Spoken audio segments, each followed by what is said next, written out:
Detective But I don't think I'm going to do that. I think I'm just going to do it straight. But.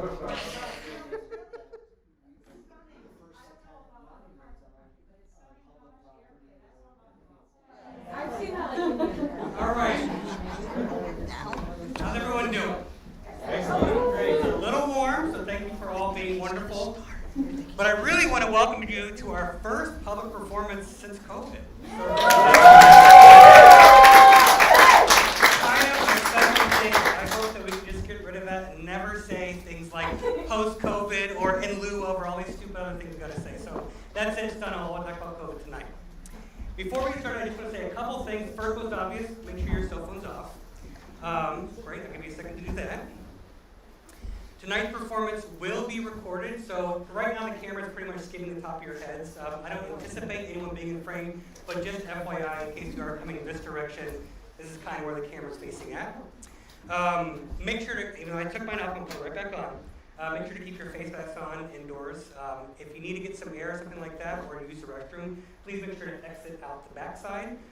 You guys, it seemed like a lot of y'all saw, but there are restrooms right on the corner there. There's bottles of water and stuff like that. If you need to get up, no problem. Just again, please group up the side. And again, the obvious, just to know the 2 exits on the room, just in case. You never know. I also want to thank, of course, John, who came with us from New York.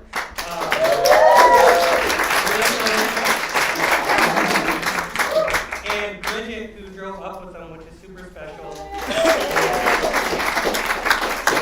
And of course, the people behind the scenes that make this happen, who you're not seeing right now, but you saw that Mercy checked you in, who's wonderful. And then you have Erica and Gabby, who are right over there. You can't see them, but I promise they're here. They made really all this tonight possible. So really big round of applause for them.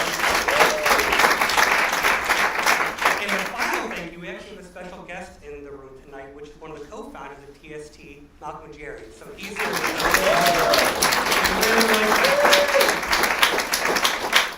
So, that all being said, you guys hopefully got a program for tonight. Again, this is going to be happening in 2 portions, so there'll be a light intermission between it. At that time, of course, get up, check out the temple, use the restroom, go outside, do what you got to do. But yeah, it's going to be a 2-part event. Should be fantastic. It's my extreme pleasure to introduce John S. Hall. So John is a poet. Almost. Gotta get there. But John is a poet, a spoken word artist, musician, and singer-songwriter. He's released numerous albums, including 9 with his band King Missile. John has appeared on Deaf Poetry Jam, United States of Poetry, Beavis and Butthead, performed in Europe, New Zealand, Canada, and all over the United States. He is the author of a collection of poetry, which you guys probably know, Jesus Was Way Cool, a self-help parody, Daily Negations, both on Soft Skull Press, and more recently, over 100 unpublished children's stories. He served on the board of directors of Poetry Project at St. Mark's Church in New York, and was its president for 3 years. Recent and current musical projects include Silk Cut, The New Trout, Fucksongs, Unusual Squirrel, and Sensation Play. With that, please join me in welcoming John S. Hall.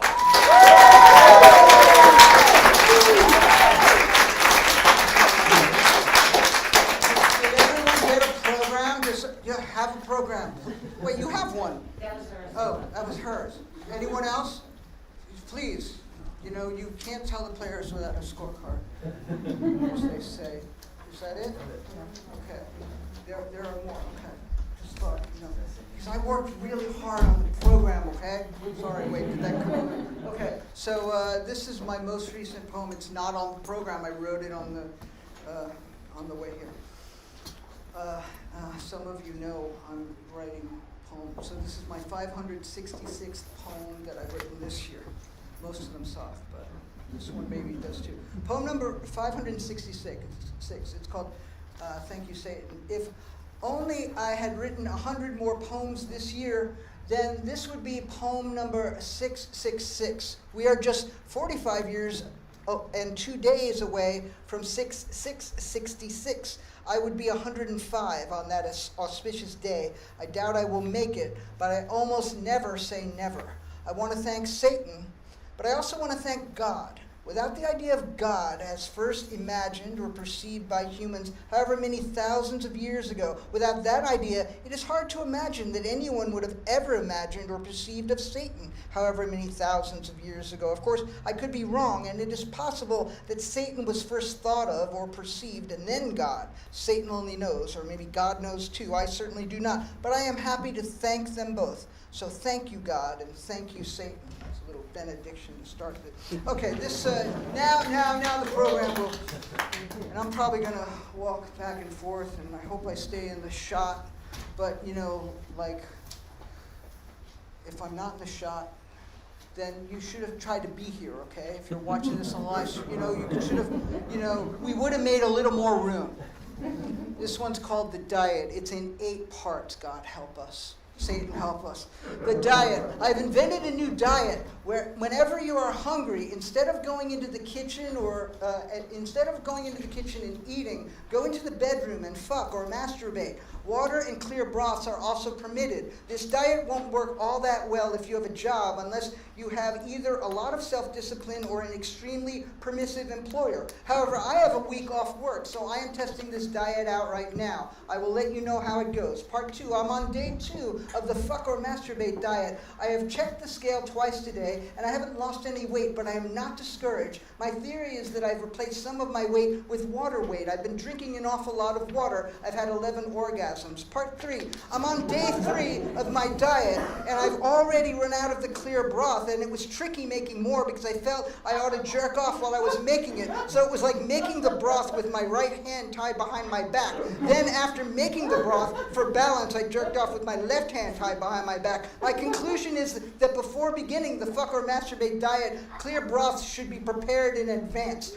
Day 4. For several hours today, I was so weak with hunger, I couldn't have made it to the kitchen even if I had wanted to. I did make it to the bathroom. I have decided that it's probably not a good idea to leave the apartment because if I were to bump into a friend and that friend happened to be eating a pretzel or knish, I would grab it out of his or her hand and devour it right in front of him. This diet is important to me, but it is not worth losing friends over. Part 5. It is day 5 of the fuck or masturbate diet. And if you're just joining me, the idea is that instead of eating, you fuck or masturbate. Technically, I suppose it should be called the fuck or masturbate fast, as the word diet implies that some kind of eating is involved. When I first conceived of this project, I thought I would probably be unable to resist eating, and I didn't want to feel like a failure. But here I am on day 5, and I've lost 6 pounds, and I've had 38 orgasms. I'd say so far it's been a success. Part 6, I'm on day 6. I've begun to hallucinate every time I orgasm. The Hindu goddess Lakshmi appeared to me several times today and promised me wealth, fortune, and prosperity, both material and spiritual. Then her husband Vishnu appeared and asked me if I was fucking his wife, and I said, no, I swear, not even a hand job. Note, Lakshmi has 4 arms and each one has a hand. Vishnu appeared to believe me and then disappeared. I haven't seen Lakshmi since, and it's probably just as well, as I am so hungry at this point, I might have tried something with her. Part 7, more hallucinations. I saw Kali, goddess of change,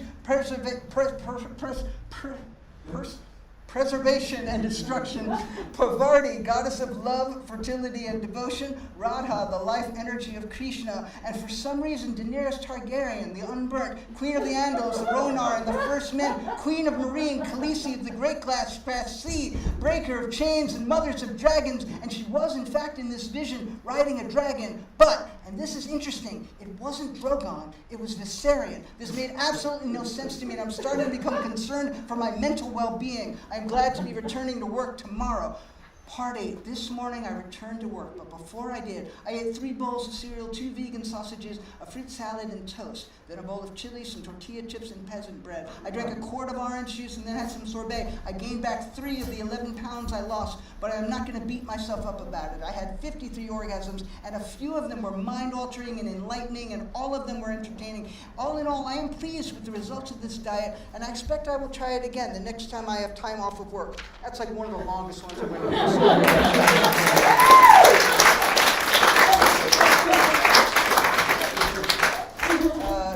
That appeared in the TST newsletter, as did this one.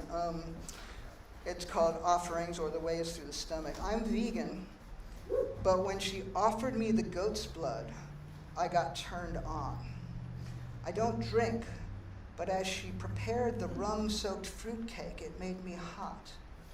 I'm trying to watch my weight, but when she made me eat the entire fruitcake with the goat's blood, I came. Oh, it's kind of a similar theme. All right, so this is an old one that I know by heart. So, take stuff from work. It's the best way to feel better about your job. Never buy pens or pencils or paper. Take them from work. Rubber bands, paper clips, memo pads, folders. Take them from work. It's the best way to feel better about your low pay and appalling working conditions. Take an ashtray. They got plenty. Take cone hangers. Why buy a file cabinet? Why buy a phone? Why buy a personal computer or word processor? Take them from work. I took a whole desk from the last place I worked. They never noticed. It looks magnificent in my apartment. Take an electric pencil sharpener. Take a case of whiteout. You might need it one day. I knew I was going to do this. That's why I put the uke over there. Take a case of whiteout. You might need it one day. It's your duty as an oppressed worker to steal from your exploiters. Take stuff from work and fuck off on the company time. I wrote this at work. They're paying me to write about stuff I steal from them. Life is good. All right.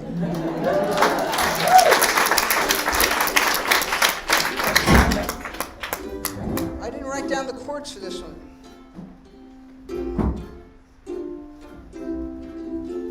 Okay, I know it. Okay, this goes like this.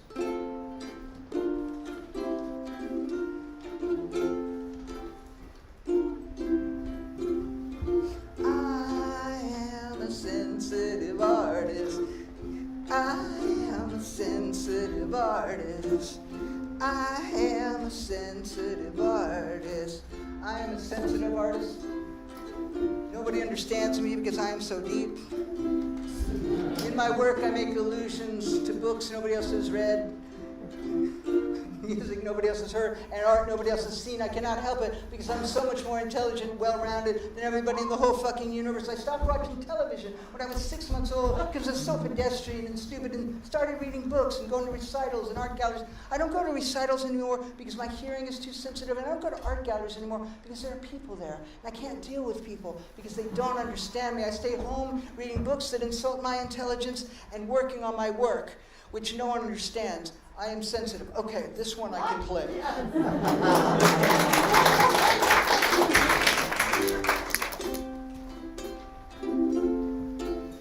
I'm open. You can enter me. You can exit me. You never have to ask. I'm open. Open my head, cut into my head, take the lid off my head, empty out my head, plunge your hands into my open head, take huge handfuls of head stuff, make mud pies, make a sculpture, make a collage of blood and brain. Make sweet bread and invite me to dinner. Enter me and exit me. I'm open. I'm open. That was all the lyrics I had for this one, so we just put a little instrumental part in and then just do the whole thing over again. I have a few of those where I just like the same thing twice. I try to sing it a little differently. I'm open. You can enter me. You can exit me. You never have to ask. You never have to ask. I'm open. Open my head. Cut into my head. Take the lid off my head. Empty out my head. Plunge your hands into my open head. Take huge handfuls of head stuff. Make mud pies. Make a sculpture. Make a collage of blood and brains. Make sweet bread. Invite me to dinner. Enter me and exit me. I'm open. I'm open. Never have to ask. Yeah.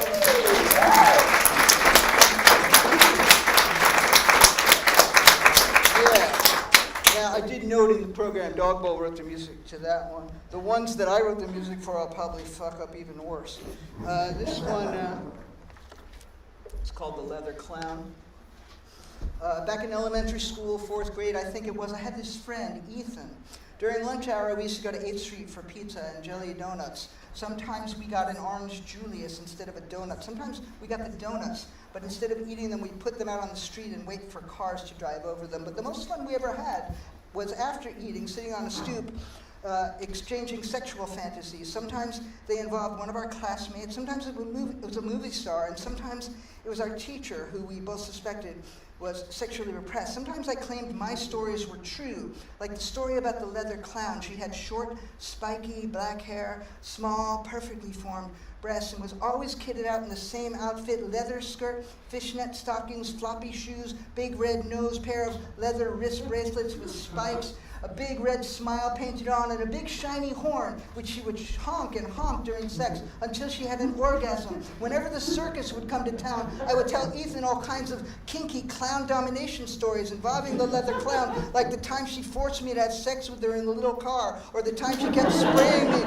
with the seltzer bottle until I obeyed her every command. Ethan and I would laugh and laugh at these tall tales, but I could tell deep down he was wondering whether the leather clown was really real or not. And I would let him wonder. All right, I think I have pegs.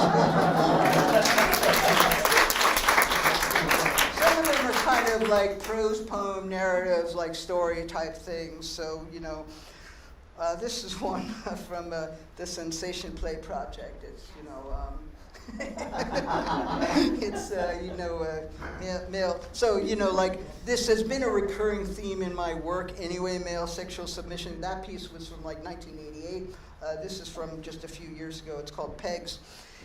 It was his first time entering the bar, and he felt the kind of excitement and anticipation that reminded him of Christmas mornings when he was only just a very little boy. But this was not a bar for boys. It was a bar for a man like him who wanted to meet a woman who would fuck him with a strap-on like a girl. So of course the bar was called Pegs. He felt exposed and embarrassed and found that he loved the feeling. He felt as if every pair of female eyes was focused on him as he fearfully stepped further inside.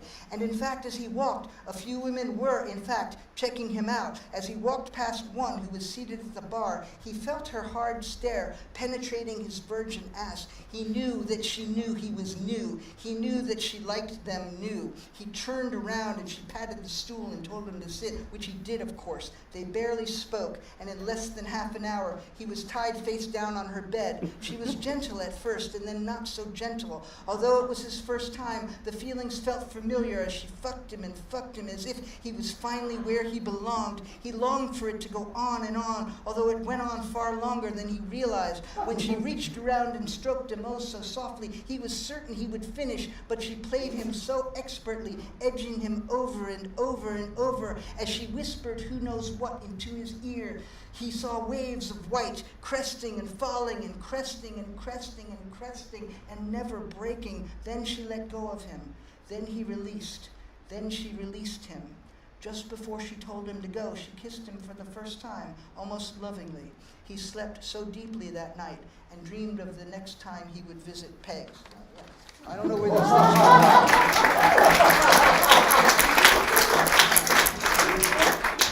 is. This is another one from that band.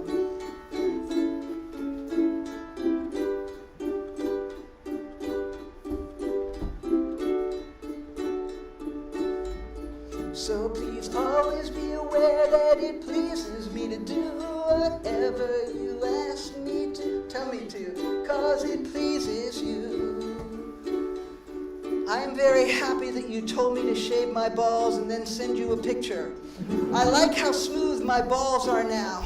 But even if I didn't like the sensation, I would still get an enormous amount of pleasure every time I accidentally touched them, because it would remind me of how you told me to shave them and that it pleased you that I did it and sent you a picture of it. And even if you told me to do something I perhaps wouldn't like to do, such as to take a serrated knife and make an incision in my cock and then send you a picture of that, I would still do it, and I would still like it, not because of some occluded or overt desire to to cut my cock, but rather because it gives me pleasure to do anything you tell me to do. And then later, if I were to accidentally touch the incision and it caused me pain, the pain, however acute, however severe, however painful it might be, would be entirely overshadowed by the pleasure I would feel in remembering that you told me to cut my cock and that it pleased you to know that I did it and that I sent you a picture of it. And even if you were to tell me to say, cut my right arm off, I would happily do it, and I would enjoy doing it, of course. But then, if you were to tell me to also cut my left arm off, I might be momentarily sad, because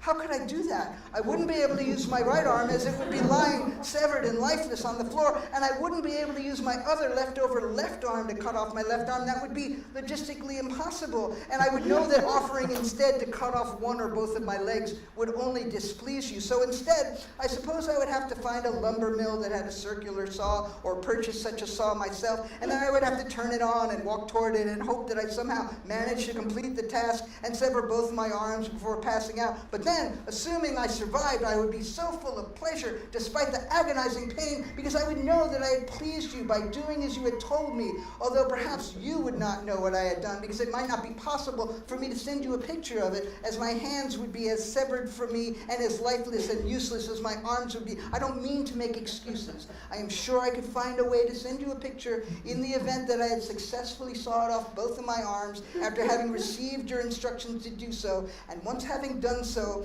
I would be in a sublime, transcendent state of ecstasy and joy. So please always be aware that it pleases me to do whatever you ask me to, 'cause it pleases you. Okay, yeah, that's right.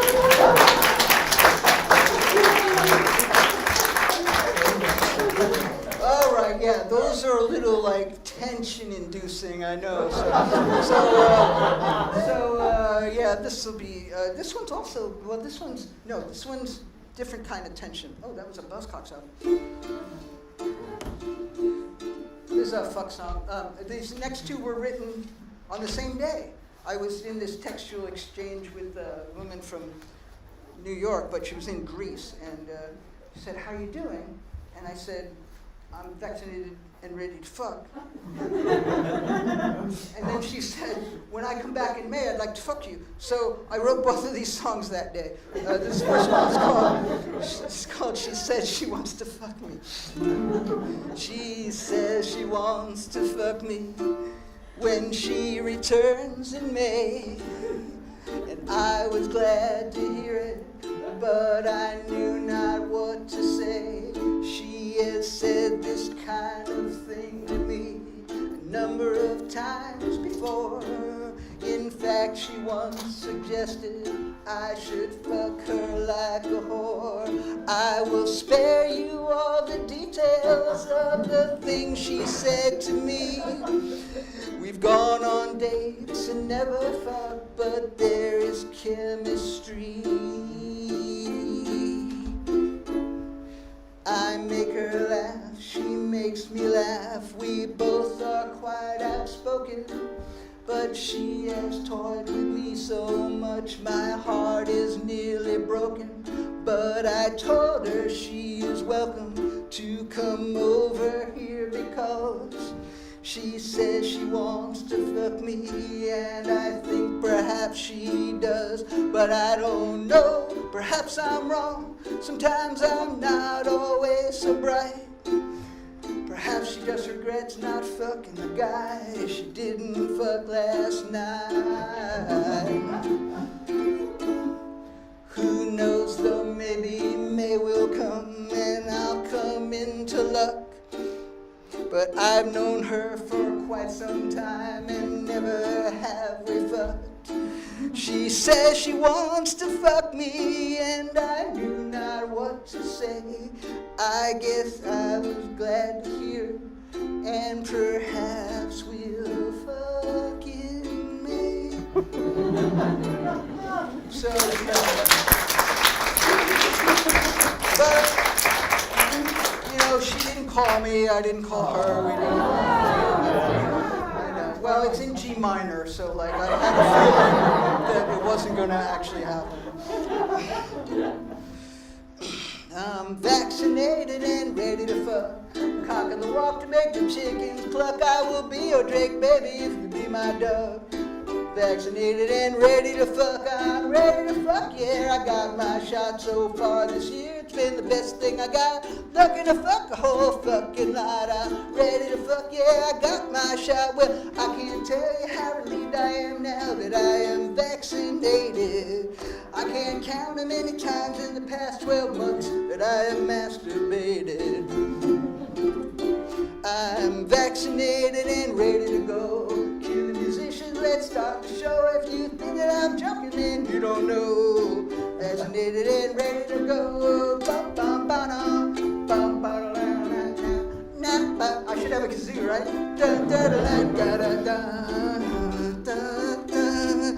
I can't tell you how relieved I am now that I am vaccinated. I can't say how many times in the past 12 months I'm masturbated.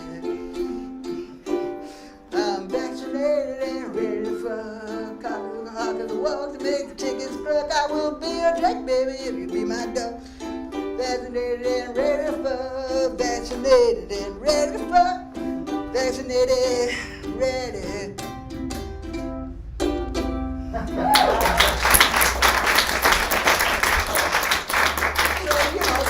So now we're moving at a pretty good clip. We're up to number 11. That means, okay, let me just keep going. Oh, more sex stuff, okay.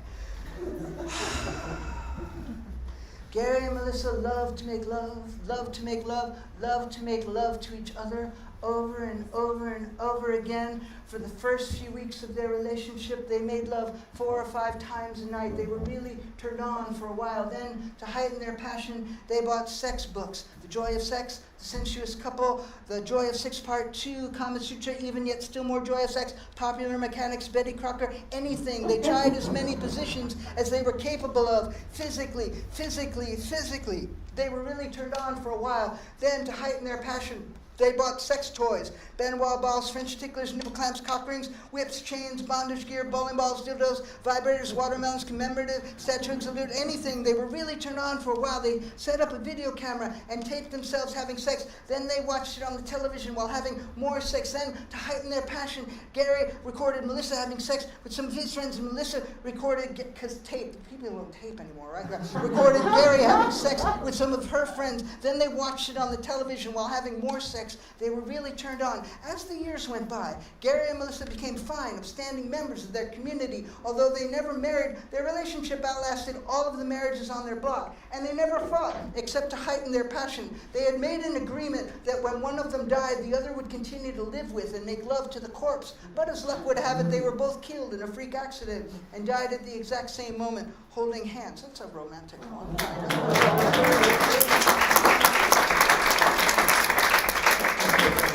Another story. I think there's absolutely no sex in this one. Yeah, I know, right? What's up with that? Not even on page 2. Okay, here we go. So, okay. The fish that played the ponies. Once upon a time, somewhere in an ocean somewhere, there lived a fish, the king of the fish. The king of the fish was not a happy fish. He wanted to be more than to just be the king of the fish. He wanted to be king of the whole ocean. He wanted power over the whales, porpoises, giant sea tortoises, mollusks, crustaceans, and all the underwater plant life, and he wanted to own all the salt in the ocean. He was a big, fat pig of a fish. His greed angered the ocean, but the ocean knew the fish would never succeed. Then the fish learned to walk on the land. He would stand on the shore and laugh at the ocean. He climbed trees and discovered the secret of fire. He took a job as an investment banker and spent a lot of time at the racetrack playing the ponies. The ocean swore revenge. Then one day the fish was vacationing in the Caribbean, sunbathing on the beach, laughing at the ocean, and a giant wave came and swallowed the little fish up, and he drowned. This is the fable of the fish that played the ponies. It's important to keep in mind that in this story, the fish is not meant to symbolize Christ. Are you looking at the program? Is Jesus next? Because I have the messenger here lined up. What's next? Tell me, somebody. Is it Jesus? Okay. Jesus was number 13, Jesus, right. And then part 2, Satan was way cool, is number 13. Oh, he's so clever, isn't he? Jesus was way cool. Everyone Everybody loved Jesus. Everybody wanted to hang out with him. Anything he wanted to do, he would just do. He turned water into wine, and if he had wanted to, he could have turned oregano into marijuana, or sugar into cocaine, vitamin pills into or he could have just looked you right in the eye, and you would automatically be tripping. He walked on the water, swam on the land. He would tell these stories. People would listen. If you were blind or lame, you would just, if you were lame, he would go up to you. And he would put his hands on you, and you would be healed. That's so cool. He could have played guitar better than Hendrix. He could have told the future. He could have baked the most delicious cake in the world. Jesus could have scored more goals than Wayne Gretzky. I wrote this in like 1989. So Wayne Gretzky. He could have danced better than Baryshnikov. Jesus could have been funnier than any comedian you can think. He told people to eat his body and drink his blood. That is totally hardcore. Jesus was, but then some people got jealous of how cool he was, so they killed him. But then he rose from the dead. He rose from the dead, did a little dance, went up to heaven. I mean, that is so cool. Jesus was so way cool. No wonder there are so many Christians. You know, in this crowd, maybe that isn't the right. Sorry, I try to offend wherever I go. This one came, no, let me, please. Thank you. But don't let me put the cap back on the bottle. This also appeared in the Satanic Temple Monthly Newsletter. It's called The Messenger. Wait, where is my program? I just want to make sure I'm sticking to the program. I was going to say to you guys, if I miss one, or if I do one twice, certainly, let me know. Right? Messenger. Oh, gosh. Wow. Okay.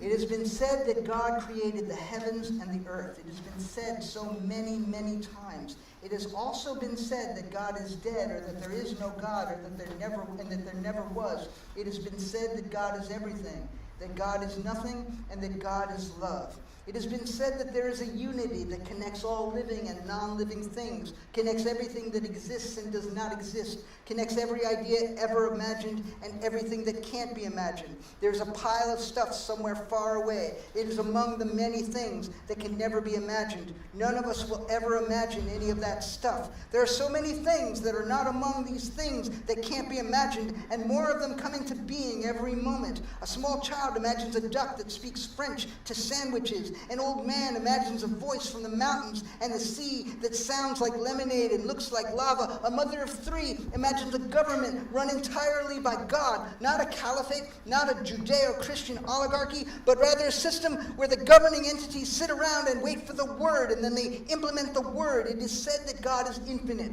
but since the infinite contains the finite, there must be aspects of God that are limited and bounded. All I know is I didn't write any of this. I woke up on Monday and it arrived in an email from God@God.God. I took it as a sign from God, of course. Don't blame me, I'm only the messenger. Then, all right. The one after next is really depressing, but I'm glad I'm reading it anyway. I kind of want to skip this one. I meant to put a question mark next to it, and I know I'm already running late, but I'm going to read it anyway. It's called The Gods. To be with all, because there's a little religious section of the program I decided, so, like all quasi-religious, whatever. To be with all the gods there are, and to see them and hear them and feel them everywhere, in everyone and everything.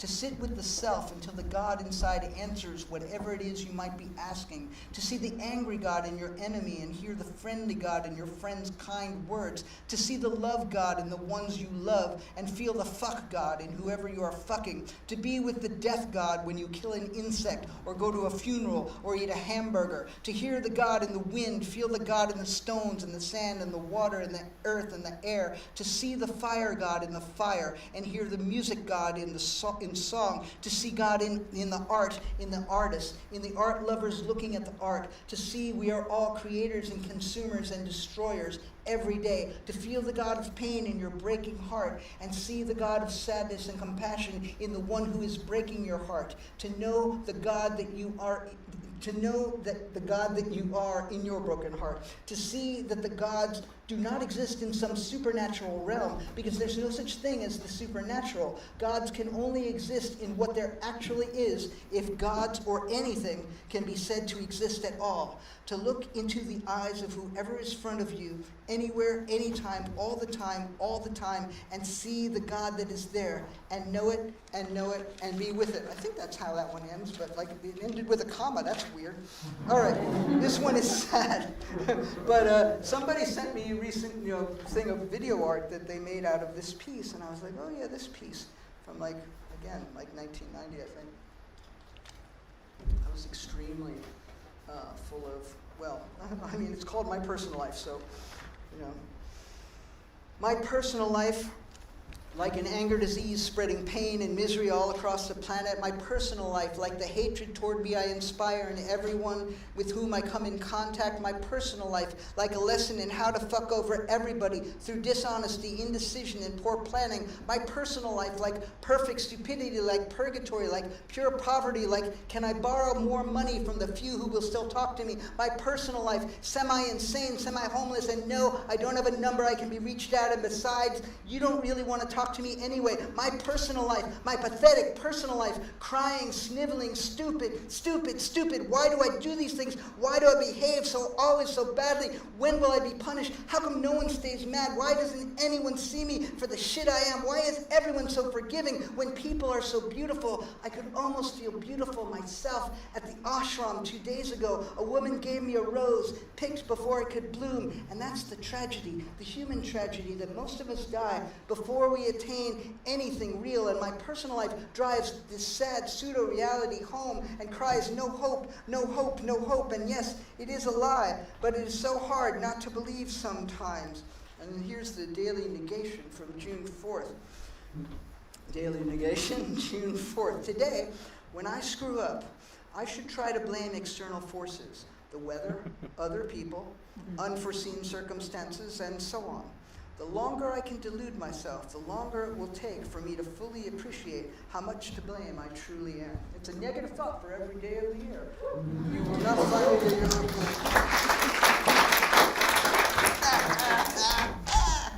this one.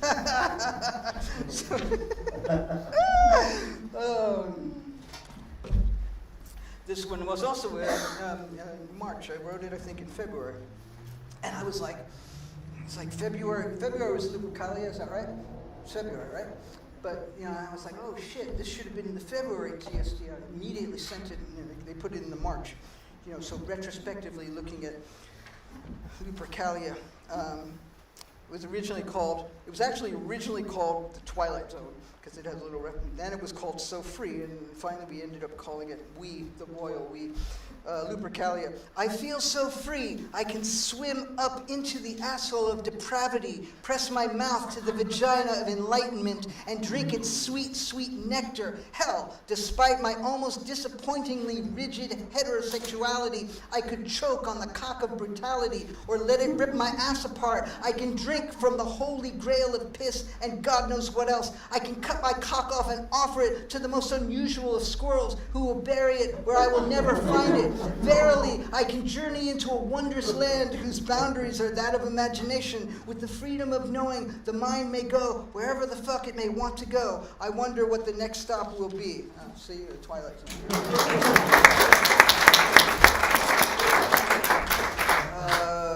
This one is called The Satanic Temple.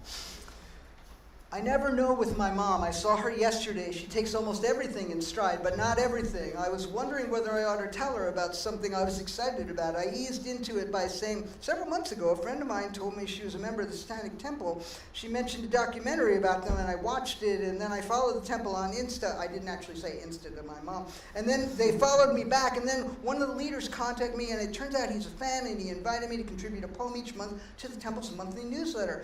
I have mentioned before that it is very difficult to shock my mom, and that I have tried, but this time I wasn't trying. I thought she'd be amused, but she was shocked and maybe even a bit upset. So I decided I'd probably better not tell her that I've been invited to perform at the Satanic Temple in Salem, Massachusetts on Friday, June 4th. If you happen to bump into my mom, do me a favor and don't mention it to her.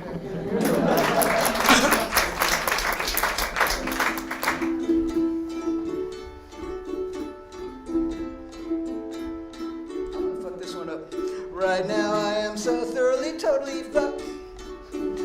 I've never felt so fucked so through and through.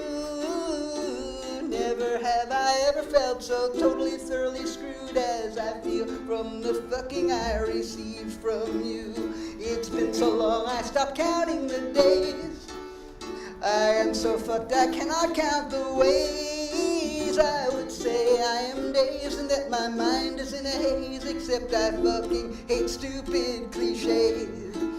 You fuck me and you fuck me, then you fuck me again. You fuck me, I don't know, 40 or 50 times, and then you send me an email and said we will just be friends, and that is how whatever we had ends. You win again.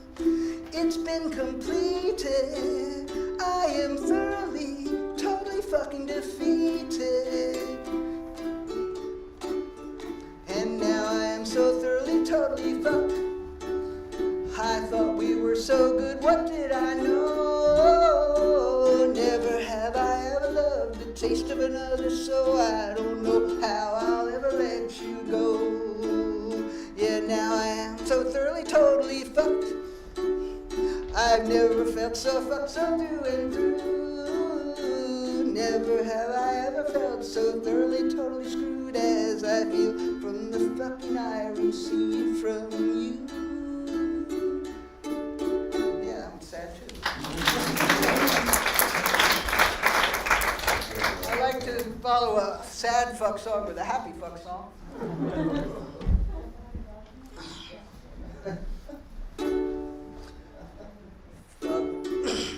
Fuck the fuck out of me, baby. Fuck the fuck out of me. So full of fucking, that's not what I wanna be. Fuck the fuck out of me. Fuck me till I choke. Choke me till I fuck. Stick my head between your legs and squeeze it while I suck. Fuck me till my ears can't hear. Fuck me till my eyes can't see. Fuck me till I can fuck no more, baby. Fuck the fuck out of me. Then it goes to the E7, right? Fuck me once, fuck me twice. Fuck me vegan chicken soup with rice. Fuck me 3 times, 4 times, 5. Fuck me until I forget I'm alive. Fuck me till I can't fuck no. Fuck me until the cows come home. Fuck me till my skin turns blue. Fuck me until the fuck's fucked out of me, and I'll fuck the fuck out of you. Fuck me till the fuck's fucked out of me, and I'll fuck the fuck out of you.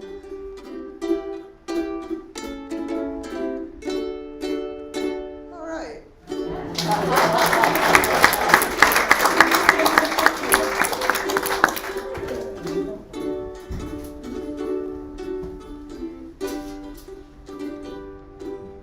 My heart is a flower. My heart is a flower. My heart is a flower.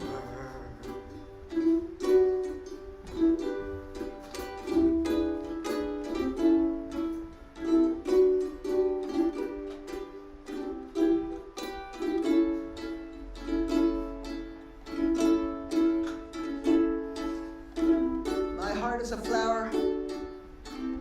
Budding, blooming, dripping dew,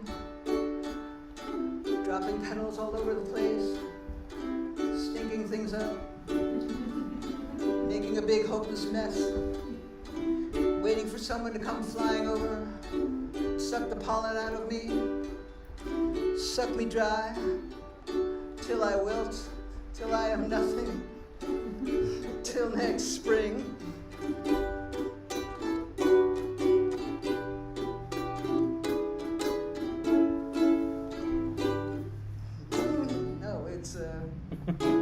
I don't remember. It's right here. B minor, D minor.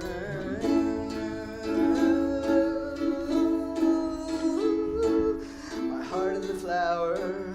My heart is a flower. My heart is a flower. Heart is a flower. flower, my heart is a flower, heart is a flower, my heart is a flower, my heart is a flower, my heart is a flower, my heart is a flower, my heart is a flower, my heart is a flower, my heart is a flower. That was King Missile's first single for Atlantic Brothers. The radio people were so excited that they played Suck Me Dry on the radio. So they were like, what do you have next? I figured this out yesterday. I'm not going to play it, but...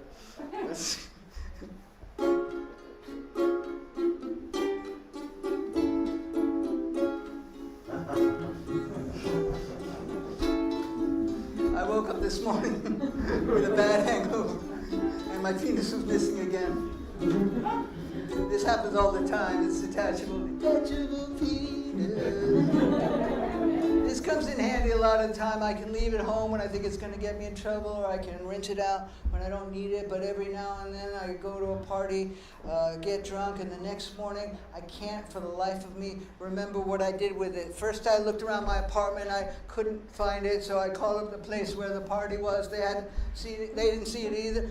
So I told them to check the medicine cabinet, because for some reason I leave it there sometimes, but not this time. I told them if it pops up to let me know. There were a few people at the party, but I called a few people at the party, but they were no help either. I was starting to get desperate.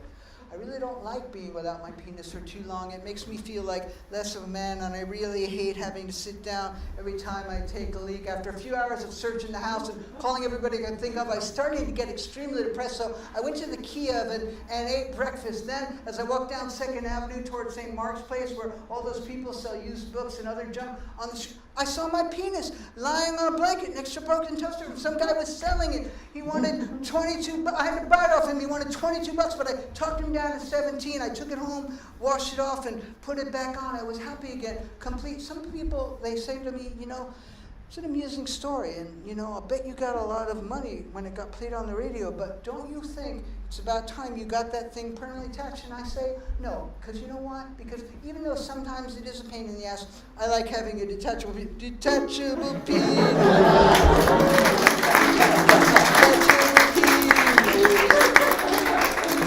Detachable penis.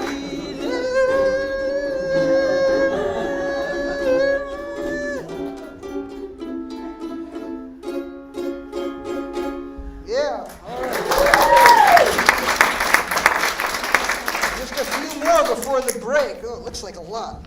All right, no. We'll go there, right?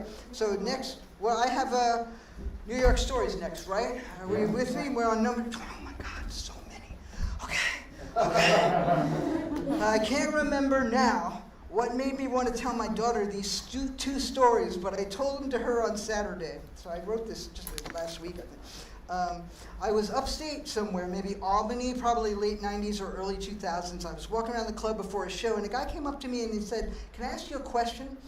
"Can I ask you a question?" is one of my least favorite questions, but I get it. People are shy and hesitant. I am too. The guy said, in Detachable, where you say you talked the guy down to $17? I said, yeah. He said, how come you didn't say you Jewed him down? As I told this story, I was happy to learn that at 14, my daughter had never heard that term and didn't know what it meant. I was really taken aback by this guy's question, and I said, because I would never use that expression. And he said, come on, it's a New York thing. I've lived in New York all my life. I don't know anyone who uses that term. He said, it's a New York thing. You talk about Kia, St. Mark's. It's New York. You should really use a New York term. He asked if just this once I would say it that night when we did Detachable. I said, no, definitely not. That's not going to happen. And it didn't, of course. I can still see him in the audience hoping, but I didn't. I don't feel bad about having disappointed him. Then I told my daughter this other story. A few years ago, I was looking at Houston Street, and I was walking, and this African guy, I assume he was African by his accent, he said to me, I really like your hat. And I said, thank you. He said, let me show you my hat I just bought. And he takes this new hat out of the bag, and I say, it's a very nice hat. He say happily, I drew him down. I drew him down. My daughter then interrupted to say he must have been a real New Yorker. That made me laugh. I didn't know what to do. I was happy for the guy, but I wanted to tell him, you shouldn't use that term. It's fucked up. But I just smiled and walked away. Okay, we got 3 more till the break. I'm excited for the break. I don't know why.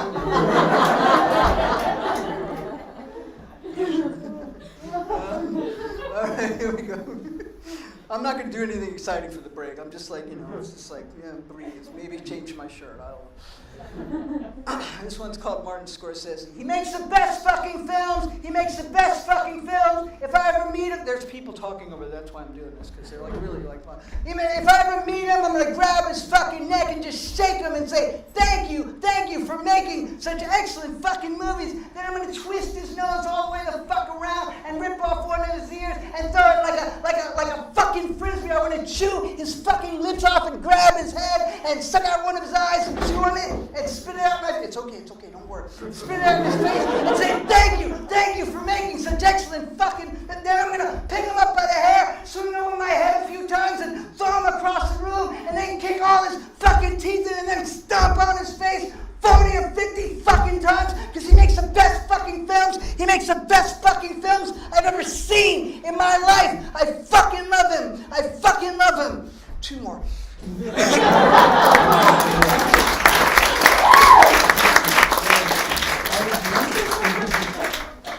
The last one I shout even louder. But not this one. I want to be different.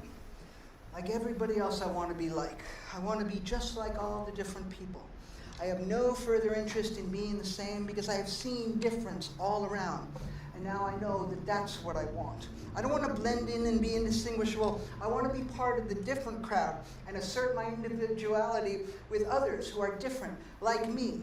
I don't even want to be identical to anyone or anything. I don't even want to be identical to myself.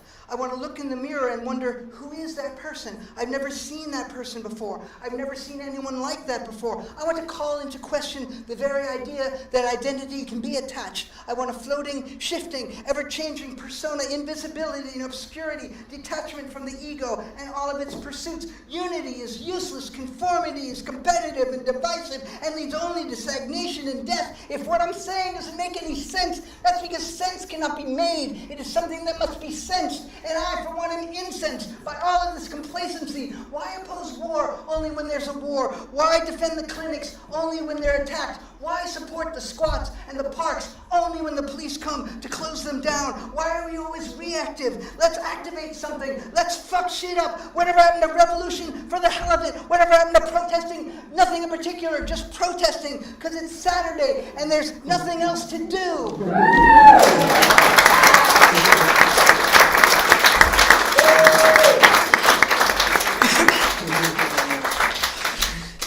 Look at all my socks! Oh, so many socks! I can't believe it! Can you imagine having so many socks?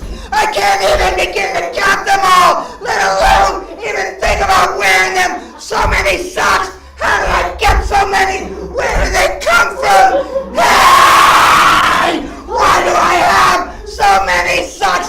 I'm inundated. I can't. I'm sorry. This won't do. I cannot have this. This is too many. I cannot have this many socks. Please take some of these socks immediately away at once. Yes, that is much better.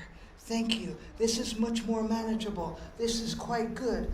This is quite precisely the quintessentially right number. I am extremely pleased. Thank you. I'll see you soon. Let's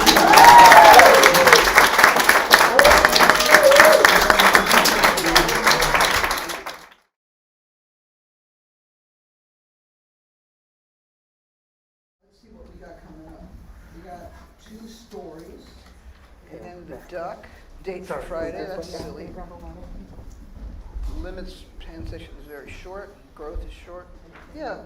I think part 2 is going to be not as long, so, I appreciate your patience. I have no idea what time it is. I'm supposed to be done in 15 minutes. I'm not going to be done in 15 minutes, but I'll be done probably in about, what did I say, 8:43? It's going to be a little more than that. Okay. Are you guys okay? Like, they told me originally try to be done by 8:30. And We all got sitters. you all got sitters. Okay. This is awesome. Happy to Is it? Yeah, great. I don't know, it's feeling good so far. Number 11, I couldn't even say the title. It's just so fucked up. Even the title is fucked up. But it's actually a sweet song. I remember I was in Brooklyn and I introduced it and I said this may offend some of the polygamists in the crowd because it's like this is like really romantic, monogamous, whatever, the only. But we'll get there. We'll get there. Yeah. Oh, this is a good set. There aren't a lot of things you would know. Most of this is new. Some of it's been around a bit, but most of this is new. All right, we ready? Yeah. Okay. I don't need another introduction, right? Like you basically remember me from. Okay. So yeah, there's 2 titles here, number 1 and number 11, that I didn't write out because of the fucked up. This isn't so fucked up. This is called The Bunny Who. You heard it, right? I said I was writing all these children's stories, and then I wrote a kind of a parody of my children's stories. The Bunny Who Licked Butts. A sweet little bunny was hopping around the meadow. He was an incredibly happy and helpful bunny, and he had many assorted animal friends. He even had a band with another bunny, a beaver, and a big brown bear. The band was called the Bees, as in the letter B, not as in bees that make honey, but bees because all of their names began with the letter B. Our bunny was named Beanie. Beanie the bunny loved the band, but also really liked to go wandering around in the nearby forest. One day, he was walking along and he heard an animal whose voice he did not recognize yelling, "Help, help!" Beanie hopped toward the sound and saw a wolf seeming to chase her tail. Beanie said, "What is wrong?" The wolf, whose name of course was Blitzer, said, "I think I sat in some gum and I can't get it off my butt." "Oh no," said Beanie, "that is a dire predicament." "I was wondering," said Blitzer, "do you think you could get the gum off?" "How?" asked Beanie. "Well, maybe you could just sort of lick it off." "Ew," said Beanie. "Please," Blitzer begged, "you can't imagine how uncomfortable this is." Beanie sighed and said, "Okay, I will try, just hold still."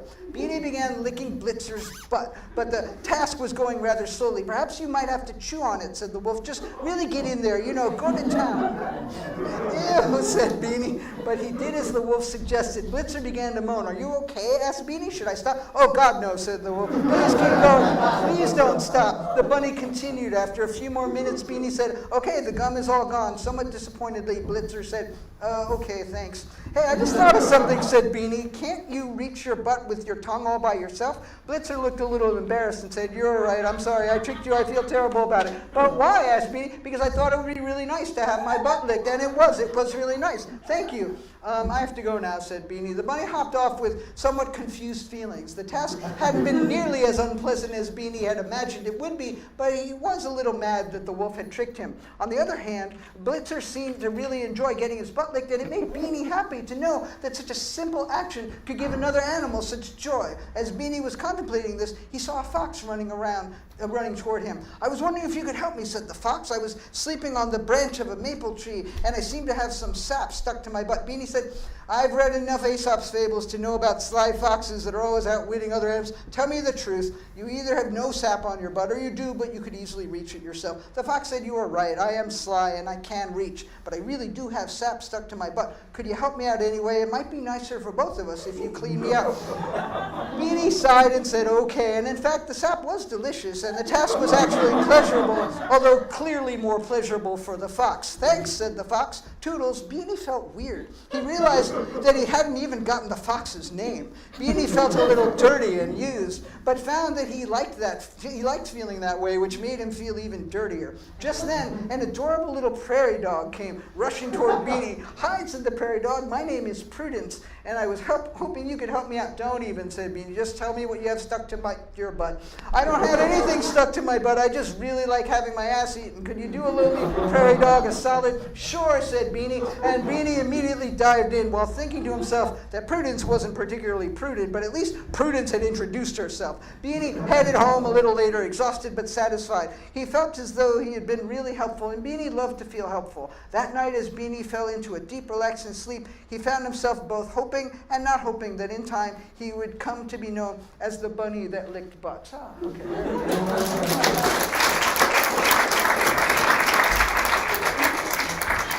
And this story is called "The Little Sandwich That Got a Guilt Complex Because He Was the Sole Survivor of a Horrible Bus Crash." Once there was a little sandwich sitting on the seat of a bus, bouncing up and down, a sweet little sandwich made of roasted peppers and lettuce and a few other things on sprouted grain bread with a modicum of mustard and no other condiments to speak of, and the bus was bouncing along until it came upon another bus coming around the curve in the opposite direction, and the two buses collided and smashed and crashed and blew up into a beautiful fiery explosion. But just before this happened, the little sandwich was hurled out the window when the bus went over a bump, and thus was spared the horrible fate that befell all the rest of the passengers on both buses, not to mention the happy family of 5 that was living in the house that the 2 buses crashed into just before they exploded, burning, exploding, and burning everybody involved to death, including the happy family that had been happily sleeping, because this all happened at night, and also many sleeping animals were also killed. The sandwich sat by the side of the road, wondering why none of the fire trucks and ambulances that came rushing to the scene didn't run him over, and over time, the little sandwich developed a terrible guilt complex that rendered him inedible as well as incapable of enjoying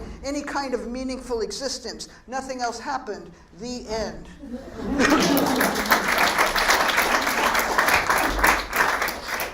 The duck. The duck. There was the sense of being and of not being. Oh, okay. I'll tell you after. There was a sense of being and not being, and of being enveloped in everything and nothing, a vast dark void of aloneness, experiencing the warmth of the universe. There was the sense of being swaddled, one could say protected, while acknowledging that one is not able to leave, or at least not able to leave in any appealing or obvious way. There was the sense of being too stiff and formal, too routine, and yet completely relaxed and free. There was the sense that any ostensibly odd or unexpected intrusion would be welcomed, embraced, or that if one wanted to, one could introduce anything, no matter how unlikely, into the tableau. There was the sense of longing to introduce the odd or inappropriate, and frustration that the sufficiently silly or appropriately extreme thing did not immediately materialize in either the mind or reality. One considered a duck with a pistol and decided that that was too obvious, and then one was stuck with the duck with the pistol. The gun was loaded, but lacking fingers, all the duck could do was quack. There was the sense of a single star pulling the planet in, but also the sense of a concomitant resistance. The light from the star pulsated, then expanded, then covered the entire visual field. One surrendered to it, but the duck would not turn itself in. So, I was thinking, this guy B. Kleban, right? He used to do these cartoons, right? And one was never give a gun to ducks. That's what I realized afterwards. That was where that came from. Okay, date for Friday. Sometimes I think about how old I am and how little I have, materially speaking, and I wonder if I ought to regret some of the choices I have made. But upon reflection, I don't regret having made the choices I have made. I don't regret having not taken advantage of opportunities that could have led to a house or a boat or whatever. I've always thought that stuff doesn't matter, and I still think so. I mean, if you want to invite me for a weekend on your boat, I might not say no, but I might secretly judge you for doing whatever you did to get that boat instead of pursuing true happiness. And of course, you might judge me for thinking that spiritual or artistic or intellectual pursuits could bring me more happiness than your boat brings you, which would be kind of smug of you, though not necessarily wrong. But fuck you, you with your fucking boat. You think I'm jealous of you? Get fucked. You don't know me. Fuck you. Actually, I didn't mean that. Please, I would love to come hang out with you on your boat. I totally promise not to throw you off of your boat and steal it, I swear. I don't want your boat. What I really want is a date for next Friday. Do you have a sister? Does she have a boat? Okay, then it's a date.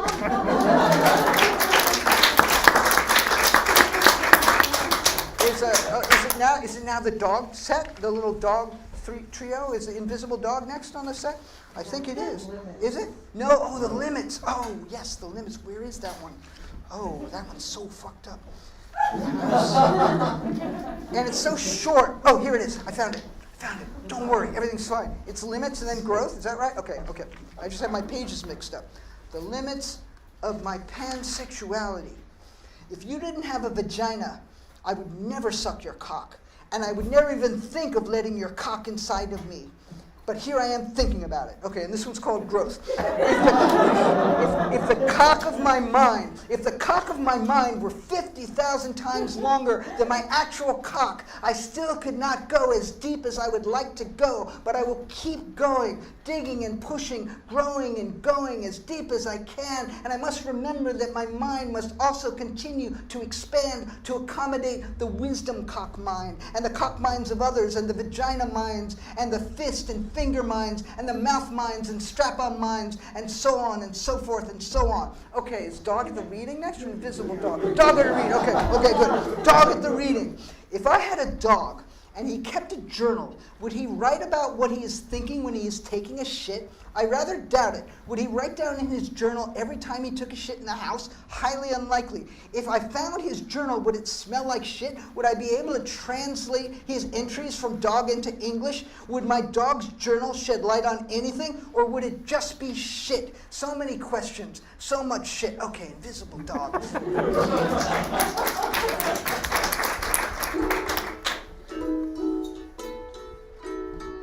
Where is it?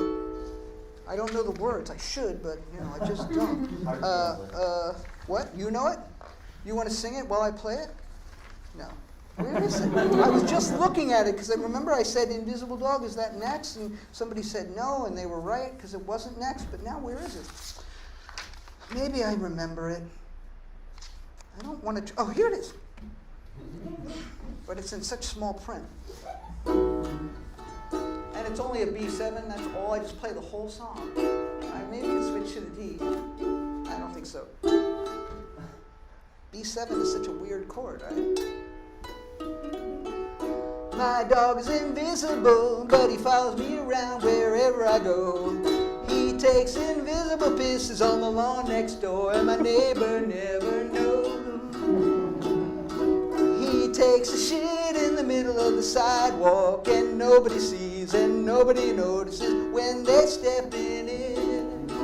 My invisible dog, my invisible dog, my invisible dog. He barks and only I can hear it. He does incredible tricks and only I can enjoy. He eats invisible food that I buy at the invisible supermarket with my invisible money that I make at my invisible dog, where I sit at an invisible desk doing nothing all day. My invisible dog, oh, oh, my invisible dog, my invisible.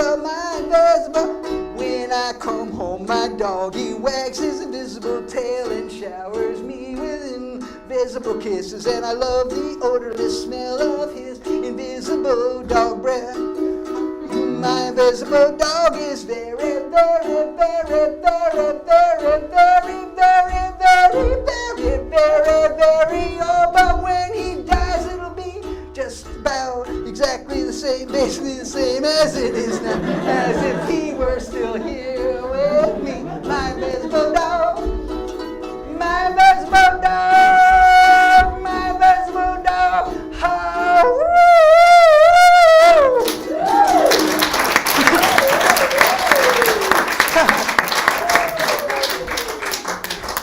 wait,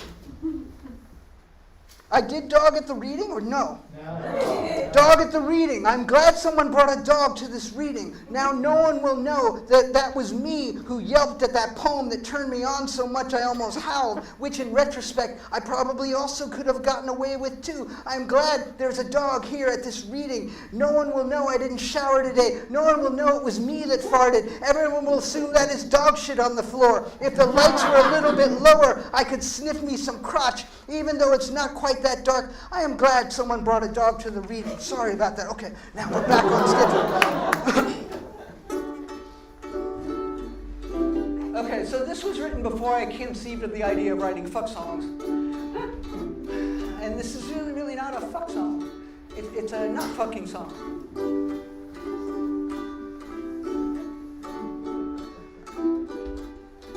I need my cheat sheet for this one too, because I always fuck it up. A meteor might strike, a meteor might hit a major city. A massive flood could kill off everyone.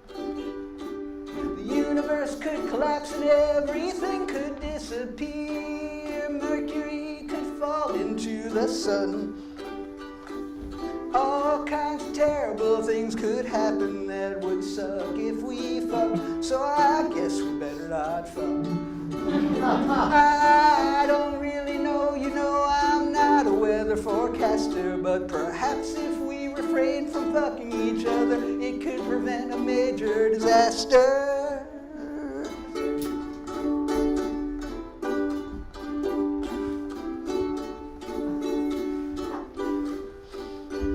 Another landslide could hit the Himalaya.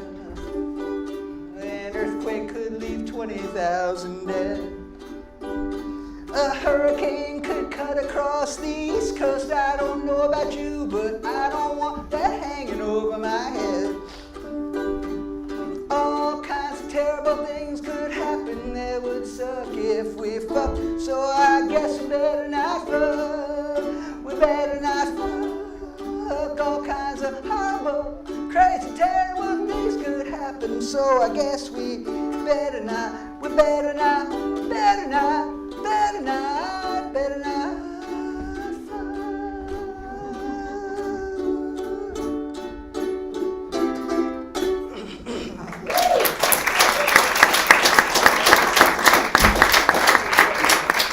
Yes, okay. It's about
that's where it is. All right. This one will be easier. Oh, it's another B7. This one has more chords than just B7, though. It has this one, which is just, yeah, but I think it's A minor 7th or something. Okay. All right. It's called Everything Hurts. It's another one where I do the same song twice. My teeth hurt, my legs hurt, my feet hurt, my stomach hurt. No, my back, fuck. I got the list right here. It's teeth, legs, knees, feet, back, stomach. Okay? Okay? Okay. My back hurt. No, my teeth hurt. My legs hurt. My knees hurt. My feet hurt. My back hurts. My stomach hurt. My ass hurt. Everything hurt. Everything hurts.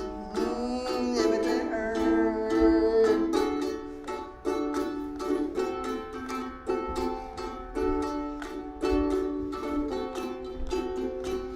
Why, tell me why didn't I die? Why didn't I die before I grew old?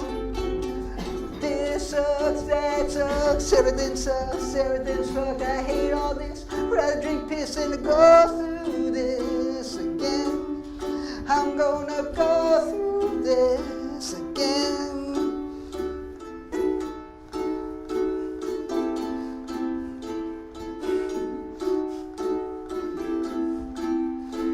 My teeth hurt, my legs hurt, my knees hurt, my feet hurt, my back hurts, my stomach hurt, my ass hurts, everything hurts, everything hurts, everything hurts.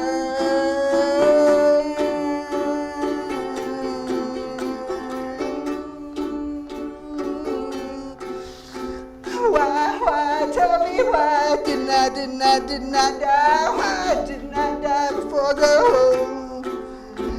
This sucks, that sucks, everything sucks, everything fucked. I hate all this, bad drink piss and I go through this again. I'm gonna go through this again. I'm gonna go through this again. I don't know, am I talking about reincarnation? I don't even know exactly why I think I'm going to go through it again, but there it is. Okay. Is Satan next? What's next? Yeah. Satan? Okay, good, okay. All right, so this is the only one that I didn't write the words. It's called Satan Was Way Cool. And it's by Beck. Yeah, this is really by Beck. I found, okay, well, I mean, then the next one is, anyway. Okay, all right. Satan was way cool. Everybody was in awe of Satan. He never wore clothes. He just walked around with a goatee and horns coming out of his head. He had tattoos and was probably into body piercing way before anybody else. Satan was the snake that tempted Eve. He knew how lame Eden was, so he invented sex. Adam and Eve were thankful and had lots of sex, which increased the population. Finally, there was too many people, so Satan invented war, so people could kill each other. That way, there was more places to live and more food. After many wars, people got bored, so God gave them Jesus. Soon they killed him and got bored again. So Satan gave them rock and roll. Rock and roll became bigger than religion. Everyone wanted to be in a rock and roll band. When Robert Johnson wanted to learn how to play guitar, all he had to do was go down to the crossroads and ask Satan. Satan gave Jimi Hendrix a can of lighter fluid to set his guitar, fire to his guitar. He even lent Jim Morrison some beads and a pair of leather pants. Satan hung out with all the rock stars, and when they got too famous or too fat or their music started to suck, he helped them make the best possible career move. He killed them. That was so cool. In the early days, Satan used to hang out with God. Then people made up stories giving Satan a bad name, so God got uptight and wouldn't let Satan hang around anymore. That was okay. Satan went down to the earth and under the ground and then started his own place. This place was way cooler than heaven. People could go there and party and get wasted without worrying about their job or responsibilities. It was like a big club with no cover charge. There was no rules. Everything was free. They could go there and stay for eternity. Okay. Then I wrote this.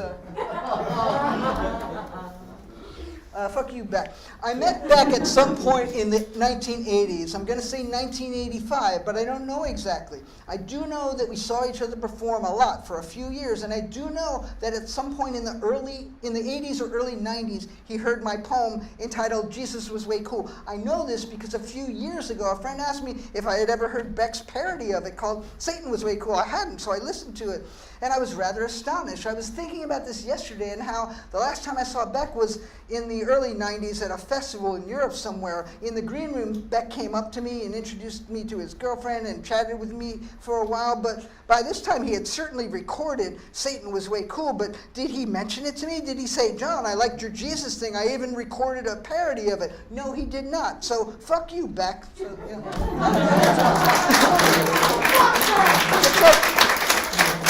You all have to understand, I'm a really big fan of Beck's, but like when I posted that on Facebook, all these people pissed all over Beck. It was really like, I felt bad, and like I had to keep.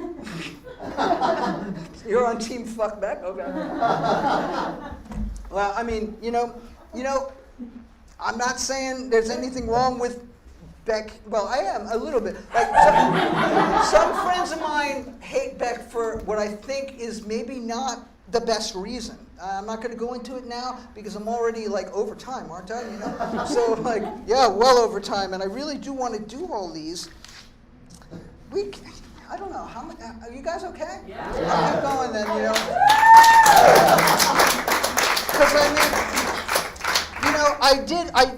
Because it seems like I'm just like spewing words at you, but I did put some thought into this, you know. And, okay.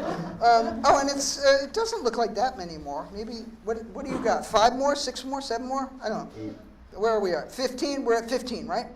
And we end at 21. That's not bad. 6 more, right? That's subtraction, right? Yeah. Okay. It's a sonnet called A Turtle. A turtle crawled quite quickly through the grass. Flowers, trees, and rocks and stones she passed. She did not turn her neck to look behind, but not for fear of what she thought she'd find. No, rather, she just wanted to move on. She was hell-bent on getting to the pond. She thought perhaps she'd see her turtle friend. Perhaps they'd fuck, but that would all depend on whether or not they were in the mood. Perhaps instead of sex, they'd look for food. Perhaps instead of food, they'd look for drink. I don't know what they'll do. What do you think? Till we determine their fate, I guess that we will not know. It's like Schrodinger's cat. Owls. Okay, so background here is just like, I made a bunch of, 5 years ago, I just started like talking in this fucked up Long Island Italian voice, you know. And then the joke was on me about 2 years after I started writing these, I found out I'm half Italian, you know. Thanks, Mom, for not, fuck your mom, I'm not going to say fuck your mom, but like she didn't tell me that like, you know, I'm actually the product of her and her boss. So the joke is that like, you know, like I'm half Italian, but like I was like being Italian here and I don't know, anyway. So this fucking guy is an in a character, he's like a nature poet, and like there was a record called You, Me, This Fucking Guy with a bunch of nature poems, and this one's called Owls. Because I thought turtle, owl, you know, it's a little, you know, it's a little bit of, you know, right, a nature moment, exactly. Owls don't seem so fucking wise to me. They look like dicks usually with their chests all puffed out and shit like they're saying fuck me. No, fuck you. But of course, they're not fucking saying that. Owls don't actually want to fuck with you. They will stay the fuck out of your way is what I've found. But if you happen to be a chipmunk running in a fucking field or a squirrel fucking another squirrel, let's say, and an owl sees you, you're fucked. You're fucked. That fucking owl will swoop down on your chipmunk or squirrel ass and pick you up with some sharp ass motherfucking talons and fly you up to a branch and just fucking eat you alive. That is some fucked up shit. You could even be a fucking bird just fucking flying along, and that fucking owl will catch you in mid fucking air and you're fucked. You're fucked. Owls will also eat insects and fucking worms. That doesn't seem so fucking wise to me. I don't fucking know, but I mean, the only time I ever ate a worm, it was a worm at the bottom of a bottle of fucking tequila, and that was not so fucking wise, let me tell you. I'm not saying owls are totally fucking stupid. I'm just saying they're not fucking geniuses is all right?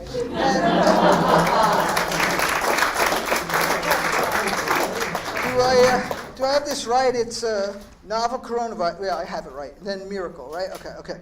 Novel coronavirus. This is short, and then miracle is fucked up, and then 3 songs, 4 songs. Oh, 4 songs. It's 22, not 21, right? Got to end with HFY. Got to end with that one. Okay. The novel coronavirus. This was also in the newsletter. Another beautiful fucking day. So, you know, this is bringing us back to last May or something when I probably wrote this. And, like, you know, we were all staying inside a lot, or I was. I don't know. You probably... Another beautiful fucking day.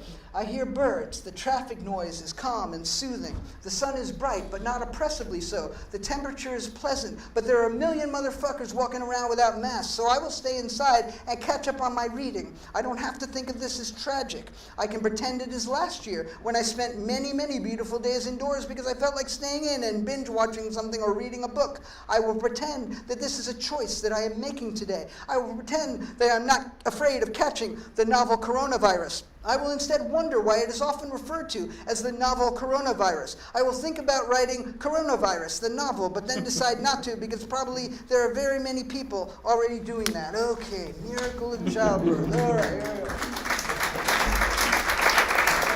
right. Okay, there's a little punchline at the end of this too. Okay. Okay, you ready? Yeah, I'm ready. This is fucked up. Okay, I'm sorry. This is fucked up, and I won't apologize for it, but I am sorry.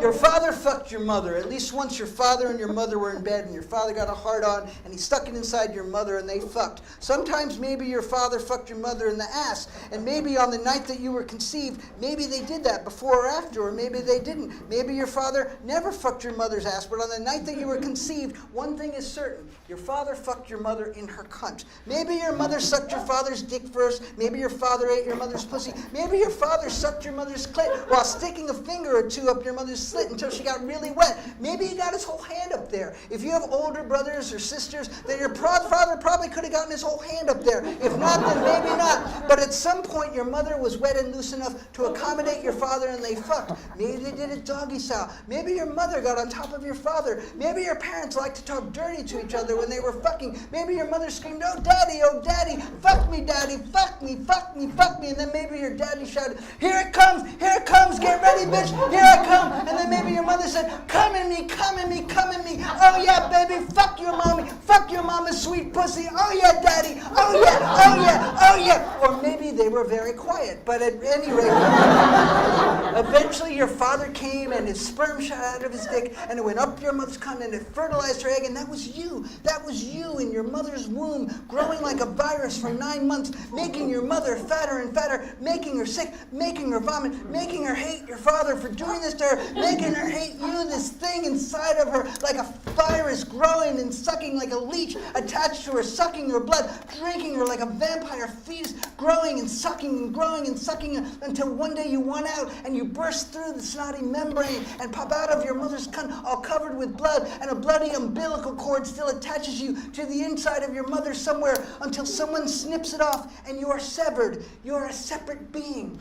This is the miracle of childbirth. To some, it is proof that there is a God. Now, after you were born, maybe you sucked the milk out of your mother's tit. Maybe your father wiped the shit off your shitty ass. I don't know. You'll have to ask them. But that is basically the way people are born. In a nutshell, that is it. Unless you were a test tube baby, which you weren't. So just face it. Your father fucked your mother, and the next time you're fucking somebody, just try to keep that in mind. See, that's really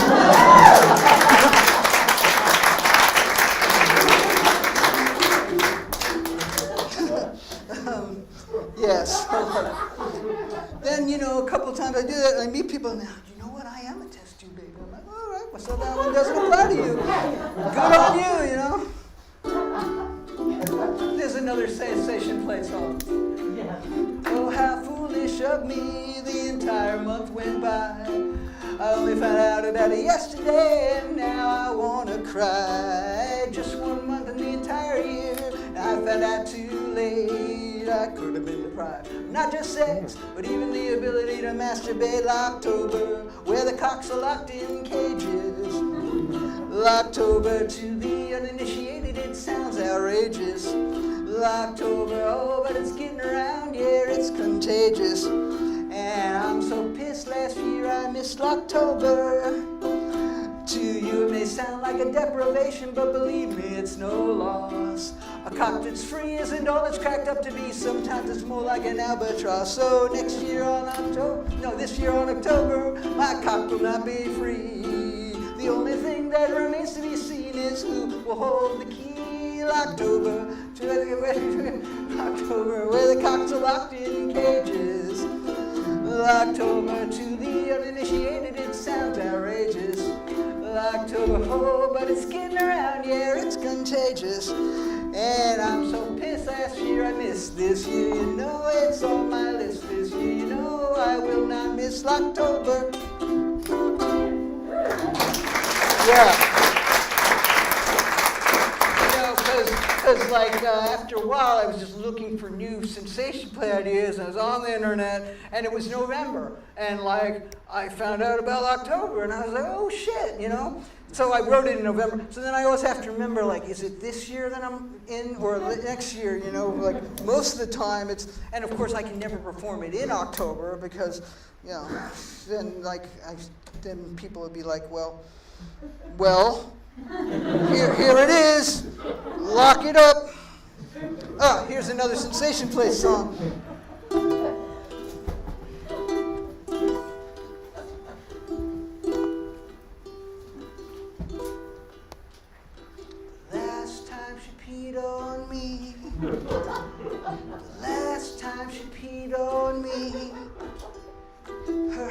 heart wasn't in it and the light inside of me died. The last time she peed on me, the last time she peed on me, I knew it was over and I cried and I cried and I cried.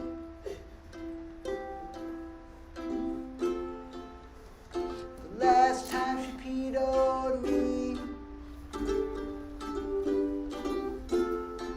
the last time she peed on me,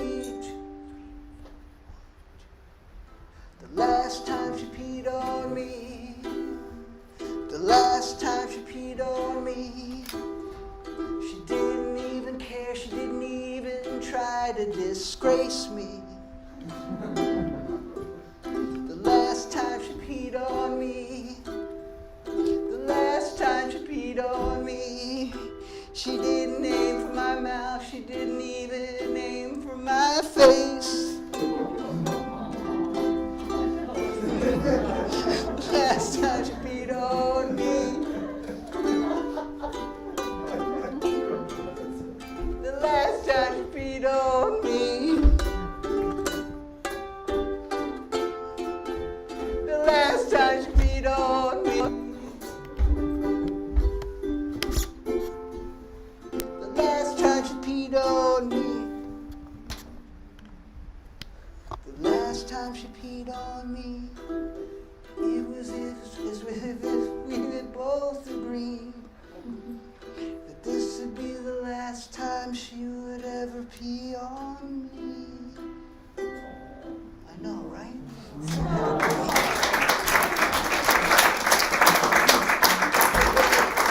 I have this friend, she's a visual artist, and she makes these portraits out of people's ashes to commemorate after they die. People commission her to make these portraits out of ashes, and she had an opening, or she had a celebration, and she asked me to write a song about death. And, being me, it had to be a fuck song.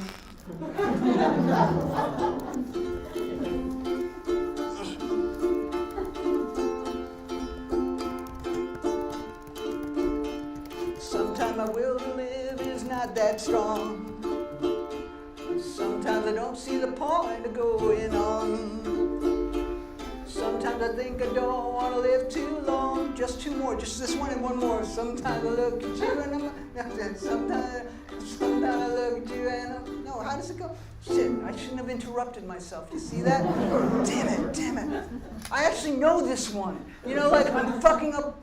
I thought, I'm sure I'm not going to fuck this one up. That's why I saved it for second to last. Sometimes my will is not that strong. Sorry. Sometimes I don't see the point of going on. Sometimes I think I don't want to live too long. Sometimes I look at you and I'm already gone. Can't we do like the praying mantises do? Fuck me and kill me as I come inside of you. Can't we do like the praying mantises do? Fuck me and kill me as I come inside of you. Sometimes I look at you and I already know. Sometimes I look at you and I'm ready to go. Sometimes I want you so much I break down and cry. Sometimes I want you as much as I want to die. Can we do like the praying mantises do? Fuck me and kill me as I come inside of you. Can we do like the praying mantises do? Fuck me and kill me as I come inside of you. I want you to fuck me even though I won't survive. I want you to fuck me and eat me alive. Fuck me until the blood shoots out of my eyes as I die a little death. Fuck me until the rest of me dies. Can we do like praying mantises do? Fuck me and kill me as I come inside of you. Can we do do like praying mantises do. Fuck me and kill me as I come inside of you. Fuck me and kill me, bite off my head. Fuck me and kill me, make sure I'm dead. Fuck me and kill me, I'm ready to burst. So please kill me, but please fuck me first. Can't wait to like praying mantises do. Fuck me and kill me as I come inside of you.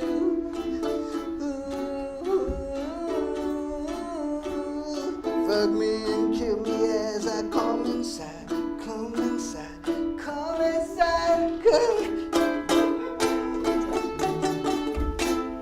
And one more.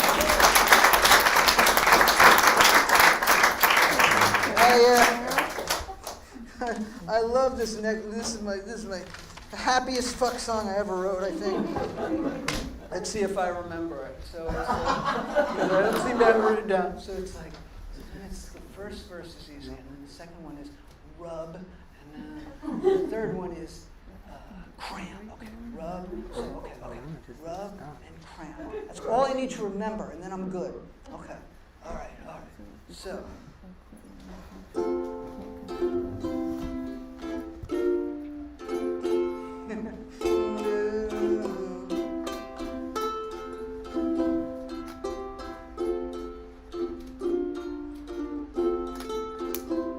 That's how the intro goes. You can hate yourself, and you can fuck yourself, and of course you can hate fuck yourself. You can rub yourself raw until you chafe, until you bleed, and of course you can hate fuck yourself. And of course you can fuck yourself with loving tenderness, but loving tenderness is not always so hot, I guess. You can cram things down your throat till you gag, until you choke, and of course you can hate fuck yourself. Dum dum da dum. I really should be doing the little instrumental part because we're so out of time. And of course you can fuck yourself with loving tenderness, but loving tenderness is not always so hot, I guess. You can fuck your ass with dildos made of glass, and of course you can hate fuck yourself. You can hate yourself, you can fuck yourself, and of course you can hate fuck your... Everybody! You can hate yourself, you can fuck yourself, and of course you can hate fuck yourself. Thank you so much!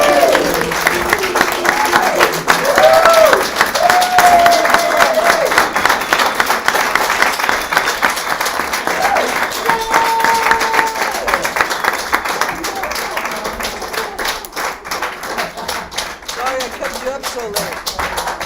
Should I do an encore too?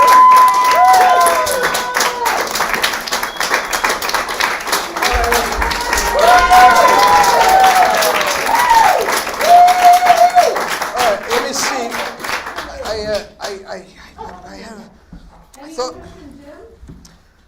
I don't have that one with me, and that no, that would try people's patience. That's a long one, isn't it?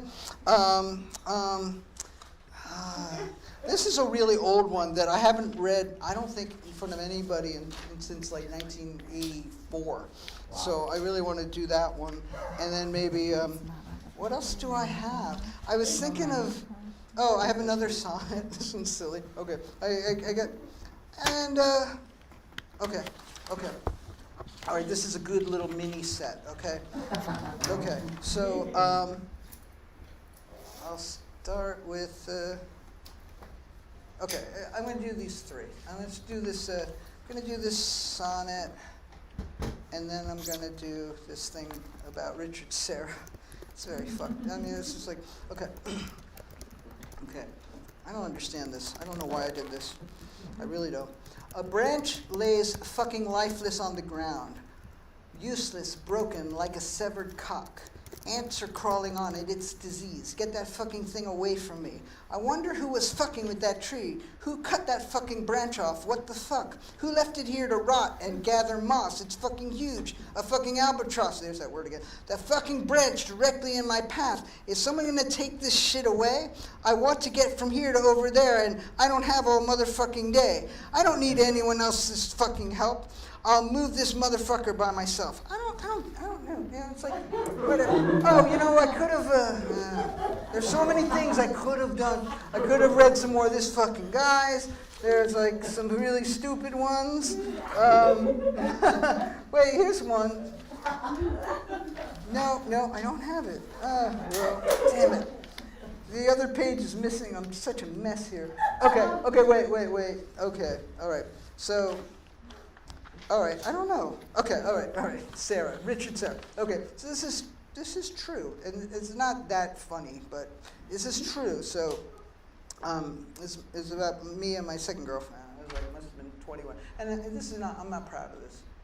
I don't even know if I should say this on the live stream. You know what? I'll tell you guys this after we turn off the live stream. Seriously, I will. Because I just realized like there's stuff in there I should not cop to publicly, even now. Okay.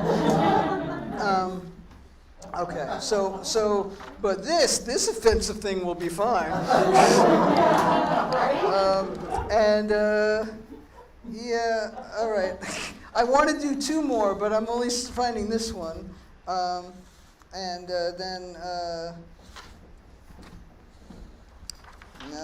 No, that's so much. I can see why I didn't do a lot of these. Yeah, I still don't feel like doing most of these. But, well, I definitely want to do this one, and maybe that's it. I'm sorry. Is there one more? Maybe in this folder? God, I brought so much crap here. I'm sorry. No, nothing in that folder. That's okay. All right. I can read both of these. Okay, I'll read this one, then that one. Okay. I can get really fucking pissed off at the fucking hipsters standing in front of the Anthology Film Archive, but then I get distracted by that beautiful fucking moon, and I'm happy, and I smile, and I find myself for a moment not even caring that those smarmy fucking hipsters exist. And then I can walk on a little more and be pissed off about how much weight I've gained lately, but then there's that moon. It's almost like I can't be pissed off about anything because the moon is so beautiful. It is awesome that the moon is an antidote to both feeling like a fat piece of shit and also an antidote to wanting to stab hipsters in their smarmy fucking faces. It's a fucking miracle. If it was just a little bit less cold, I would want to fuck under that moon. If you're more hardcore than I am, and you probably are, you should find somebody who has a roof and who would like to fuck you, and you should get on that roof and fuck that person tonight after the show, of course. I've only fucked on a roof once, and it was much warmer, and to give you an idea of how long ago that was, we could hear the Plasmatics rehearsing across the street. And I was really fucking drunk that night, so I don't remember what the moon was like, but it couldn't possibly have been as great as the moon is tonight. Tonight's moon is a total fuck somebody on the roof, don't worry about how fat you are, and let the hipsters live for one more day kind of moon. A beautiful fucking moon. That's how we're doing.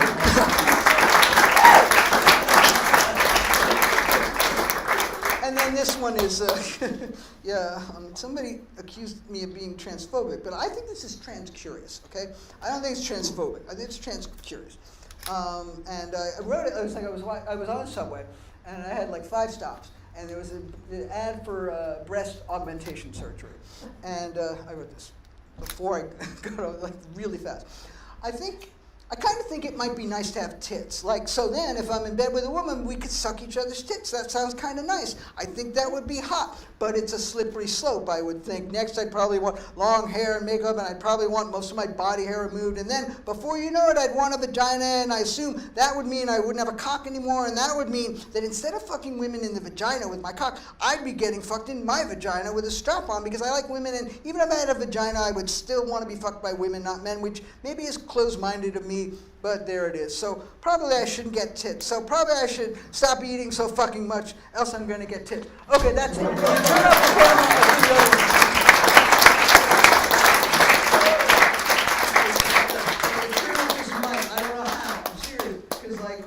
So that when we fucked on the roof while the plasmatics, are you sure?